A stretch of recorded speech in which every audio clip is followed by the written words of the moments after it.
विपक्ष को अपनी भूमिका निभानी चाहिए और सत्ता पक्ष को अपनी भूमिका निभानी चाहिए। विपक्ष सवाल उठाए, प्रश्न करे और सरकार को उनका उत्तर देना है, पर विपक्ष सदन का वॉकआउट करके चला जाए, वो अच्छी परंपरा नहीं है। अच्छा है कि आज वो आए और मैंने तो पहले उठकर कह दिया कि विपक्ष जो भी मुद्दे उठाना चाहता है उनको उठाने का पूरा मौका दिया जाए, पर विपक्ष सनसनीखेज मुद्दे उठाकर अपनी जो राजनीतिक रोटियां सेकना चाहता है और बिना तर्क के बात करता है तो उससे सदन का माहौल गर्मा जाता है और निश्चित तौर पर वो कोई ना कोई बहाना पकड़ के वॉकआउट करके बाहर निकल जाते हैं। आज प्रतिपक्ष के नेता ने अपनी बात रखी, हमने कहा आप खुल के रखिए, और उन्होंने अपनी बात को रखा और उसके बाद अभी सदन की कार्रवाई चली।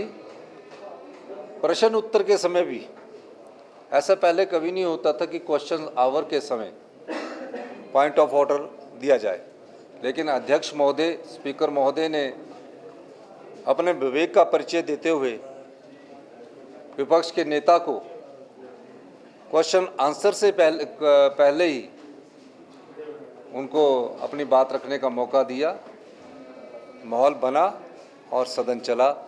ये अच्छी बात है कि वो जनता से जुड़े हुए मुद्दों को उठाएं। हर एक मुद्दे पर सरकार उनका जवाब देने के लिए तैयार है।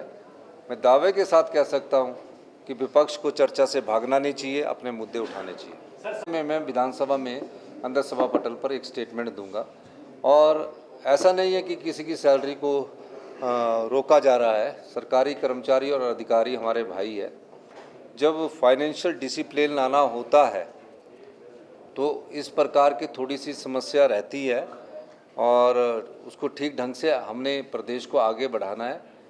बोर्ड निगमों की और इनकी सैलरी तो निकल रही है, जो सरकारी विभाग है उसमें थोड़ा सा सिस्टम को ठीक कर रहे हैं और निश्चित तौर पर अभी आने वाले समय में जो उनकी सैलरी है उसको निकाल दिया जाएगा। प्राइस होता है उससे कम बोलियां पहले भी नियमों के मुताबिक आती है। 5 जगह ठेकों की नीलामी की बात हुई थी, तो मैं ये कहना चाहूँगा कि उसका हमने जवाब दिया, क्योंकि उस समय वो कल भी वॉकआउट था, 2 दिन से जवाब था।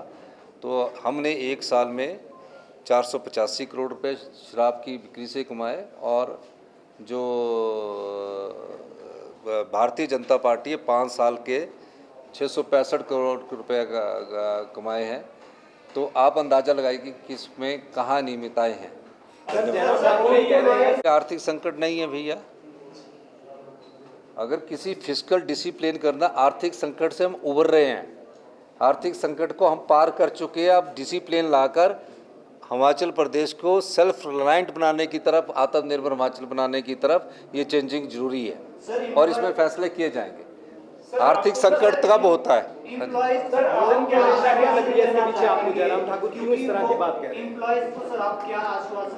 वो जयराम ठाकुर जी को आना चाहिए ना। हमने तो बोला कि पहला मुद्दा उनका है। हम चाहते हैं कि वित्तीय कुप्रबंधन पर ये विपक्ष चर्चा करे। हमने तो सरकार की तरफ से लाया, किसी भी नियम के तहत करे। हम जनता को भी बताना चाहते हैं, हिमाचल प्रदेश की 75 लाख जनता को हम बताना चाहते हैं कि वित्तीय कुप्रबंधन क्यों हुआ और कैसे डबल इंजन की सरकार ने जनता के खजाने को लुटा दिया। बिजली माफ़ कर दी, पानी माफ़ कर दिया, 600 के करीब शिक्षा संस्थान और स्वास्थ्य संस्थान खोल दिए। इन सब चीज़ों को अगर वो चर्चा नहीं लाएंगे तो हमारे द्वारा चर्चा लाई जाएगी और हम जनता को बताना चाहते हैं, हम जनता को जागरूक करना चाहते हैं कि जब कोई नीतिगत फैसले नहीं होते तो प्रदेश की अर्थव्यवस्था का उसका क्या प्रभाव पड़ता है। जो इनकम टैक्स देता हो, जो 1 करोड़ रुपया इनकम टैक्स देता हो, उसको मुफ्त की बिजली नहीं चाहिए, मुफ्त का पानी नहीं चाहिए। इन्होंने बिना सोचे समझे बिजली पानी मुफ्त का उन लोगों को दे दिया जो लोग अपने पैसे से पानी भी खरीदना चाहते थे, बिजली भी खरीदना चाहते थे। किसको मुफ्त में मिलनी चाहिए? जो गरीब है उसको मुफ्त में मिले, कोई दुख नहीं है, चाहे पानी है चाहे बिजली है।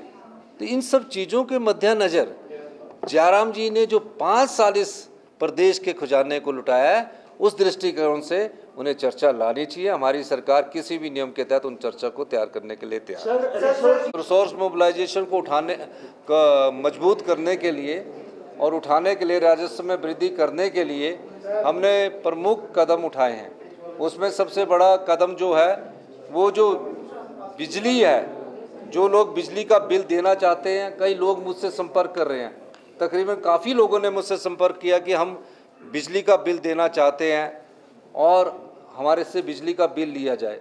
उनको हम अपने दृष्टिकोण से चरणबद्ध तरीके से बिजली के बिल में एकरूपता लाकर उसको कम करेंगे। पानी में मिनिमम हमने 100 रुपया पानी के बिल का कर दिया, लेकिन उन परिवारों के लिए नहीं जिनकी परिवारों की 50,000 रुपये से इनकम कम है, उनसे 100 रुपया भी नहीं लिया जाएगा। बसेस में जो हमारा थोड़ा बहुत रिफॉर्म्स किए जा सकते हैं उसमें बढ़ रहे हैं। और तीसरा, हम अपनी अर्थव्यवस्था में शराब के ठेकों की नीलामी से जो हमें रेवेन्यू आ रहा है, इस साल 150 करोड़ का अधिक राजस्व आ रहा है, ये इन्वेस्टमेंट ड्रेन होती रही है।